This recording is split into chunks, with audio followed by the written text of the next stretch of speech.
What's happening? What's happening? We got Moon out today. Gonna get her some exercise. You seen the last videos with Moon in it. The last How I Made Wolves video out. I'm trying to get Moon back in shape. She's been a little out of shape since she had Gray's litter, but we gonna get her right this time. We gonna get her right now. The cool thing about it this time though is she's done having litters, so we'll be able to keep her in good shape for a while.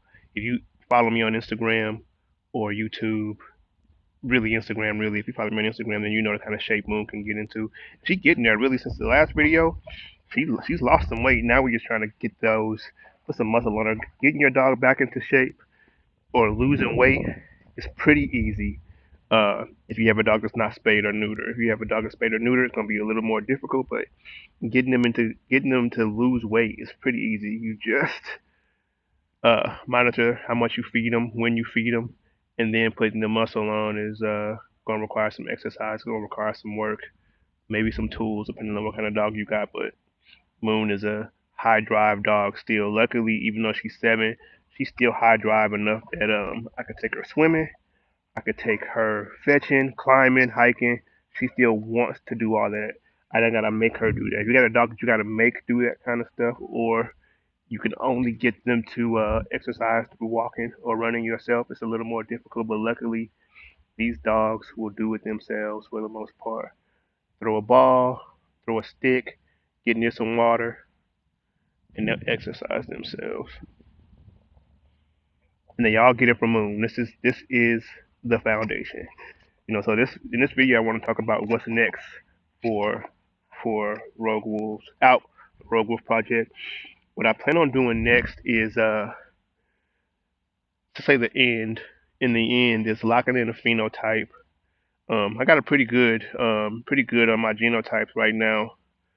Um, because all the dogs that I'm breeding, except for Apollo, if I put Apollo into the line, come off a Moon. So they're all pretty similar in the way they act. I think Ray might be a little higher drive than Soma. Soma probably has a little better nerves than Gray. At this point, Gray's only 6 months old. Soma's a year and a half. So at this point, though, um, but they're pretty similar in how they act. You got other people out here. You can see Moon is off leash. She ain't paying no attention to those people. To the other dogs, she's all good. She don't give a fuck about none of that. All good. But yeah, what's next is and this is just hypothetically, what I plan on doing is I plan on taking Soma to Gray, and then and then I'll do some line breeding there, maybe a little inbreeding there to kind of lock in some things. I love Soma's size, I love his shape, I love his build, and Gray is kind of going in that same direction. Um, just she's a female, so she probably won't get as big, and her dad wasn't as big as Soma's dad. Moon out, but she's still kind of going in that direction. What I hope to do, if I add an Apollo, see, I love that Moon has erect ears. I like that. Moon is basically a bull herder, so that's why her ears do that. And I want to, in the end, have all my dogs do that. More of Soma's body shape, more closer to Moon's muzzle. Soma's tight coat. I like his coat. Moon is a tight coat too. Gray's coat is not as tight. Taking Soma to Apollo, Moon out. Taking Soma to Apollo might allow me to get a few dogs that whose ears go up. Apollo, Soma's 25% herder, and Apollo is 50% herder. Both Malinois, both Belgian Malinois. So it might allow me to get some dogs whose ears go up. Take that dog who's half Soma back to maybe Gray, or a um, half Soma, half Gray offspring, which would be 3 times Moon. Um, I'm hoping, if and this is just in a perfect world. In a perfect world, fire. It all turns out just the way that I want. Um, and if not, then we'll work around that. But I mean, Moon. I started out with a great dog. I started out with great dogs to make Moon. If if you're interested in doing something similar to what I'm doing, start out with great dogs. That doesn't mean you have to spend thousands of dollars. Go and look at the dog yourself. Go look at the parents yourself. Go look at the grandparents yourself. Look at some of the productions yourself. If you can do all of that, but the main thing you want to do is look at the dog yourself. Observe the dog for yourself. Do not worry about what somebody told you, what somebody showed you. Go see that dog for yourself. Start there. You start there on both sides, mom and dad.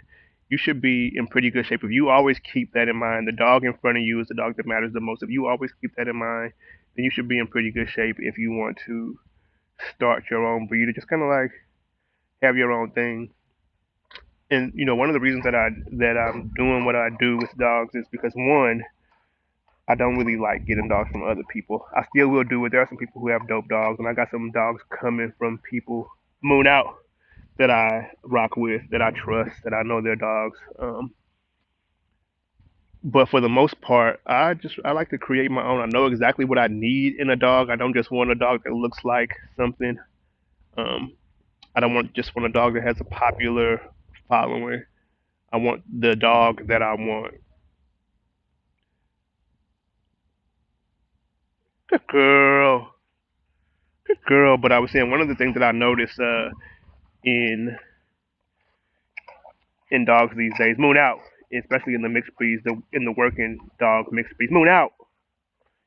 I don't mean pet dog mixed breeds like say like exotic dogs. I'm not talking about those. I'm talking just about the working dog mixed breeds, the bull terriers, the lurkers. I mean not the bull terriers, the bull herders, the lurkers, the band dogs. There's some super dope programs out there putting together super dope dogs, but I always feel like the one thing that they miss is the opportunity to just create something new. You take a super dope herder to a super dope bull breed, and you just call it a bull herder, and you kind of throw it into the pile of bull herders, and you just kind of like lump your dogs into there. And that is, it does get you if you're a breeder, it does get more eyes on your dogs. It will get more exposure to your dogs, to your breedings if you do that. Possibly, I mean, possibly. Um, but you know, you miss an opportunity to leave something that'll be here for a long time. When I'm gone, there will be rogue wolves still here when I'm done. You know what I mean? There won't just be some bull herders that this guy used to breed, this guy used to have. No, there'll be rogue wolves still here when I'm gone. And that's what it's for. That's why my dogs aren't just bull herders. That's why my dogs aren't just band dogs. Moon out because I wanted what I wanted. I don't want what you want. I don't want what you want me to want. I don't want what you want me to have. I want what I need. I want what I want. That's what a road wolf is. The dog that I want.